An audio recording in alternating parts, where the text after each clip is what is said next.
Halo juragan, kembali lagi bersama Toko Deres, dan di video kali ini saya akan memberikan tips cara pemangkasan daun pada tanaman cabai. Nah, saat menanam cabai, proses pemangkasan atau biasa yang disebut pruning ya, ini wajib dilakukan dikarenakan ini akan membuat tanaman cabai akan lebih tumbuh subur dan maksimal sudah. Nah, proses pruning atau pemangkasan ini adalah memotong bagian tertentu pada daun cabai. Biasanya bagian daun yang lebih besar seperti itu, karena nutrisi atau kandungannya yang dibutuhkan bunga malah terfokus ke daun itu. Jadi yang besar-besar biasanya dipotong biar yang kecil nanti langsung tumbuh dan bisa maksimal sudah kan. Nah, ngomong-ngomong soal pruning, tentu saja ada caranya ya juragan, tidak hanya asal potong bagi. Nah, berikut ini adalah cara atau tips dari saya melakukan pemotongan daun pada tanaman cabai atau pruning ya juragan. Nah, yang harus diperhatikan adalah saat pemangkasan ini usia cabai harus sudah ada di 1 bulan setelah semai. Jadi jangan terlalu dini juga untuk pemotongannya.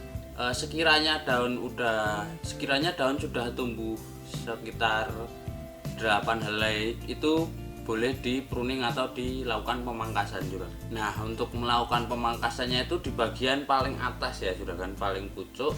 Nah, itu biasanya jika di bagian bawahnya sudah ada minimal 5 helai daun, juragan langsung bisa memotong pucuknya itu langsung dipotong atau langsung dipangkas juga. Nah, untuk pemangkasannya meski bisa langsung dipatahkan pakai tangan, tapi rekomendasi dari saya sebaiknya menggunakan gunting. Khusus berkebun boleh, gunting yang biasa juga boleh.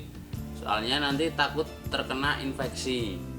Dan untuk pemangkasannya tidak rata ya juragan, itu juga bisa menjadi penyakit. Lebih baik memakai gunting.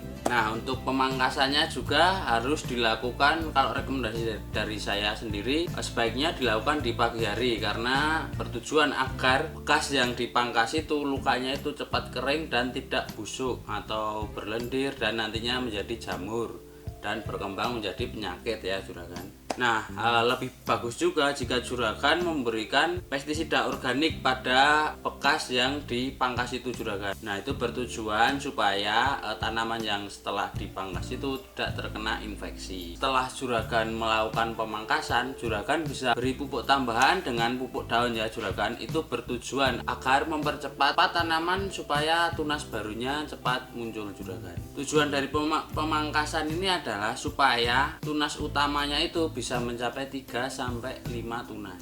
Nah, intinya membuat tunas jadi lebih banyak.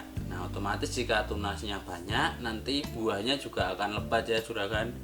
Kemungkinan besarnya buah akan juga ikut lebat, produktivitasnya tinggi seperti itu. Nah, meski produksinya banyak juragan, tapi ada kelemahannya juga dari pemangkasan pucuk ini. Kalau menurut saya pribadi, yang dilakukan kalau kita melakukan pemotongan pucuk itu buahnya akan lebat, tapi untuk hasil buahnya, hasil diameter buah dari segi panjang dan besar itu akan berkurang juragan jika dibandingkan yang tidak melakukan potong pucuk juragan atau memotong daun itu ya, memangkas daun. Nah, tapi juga kalau kita melakukan potong pucuk masih ada kemungkinan kita akan memanen hasil buah yang besar-besar seperti yang tidak dipotong pucuk.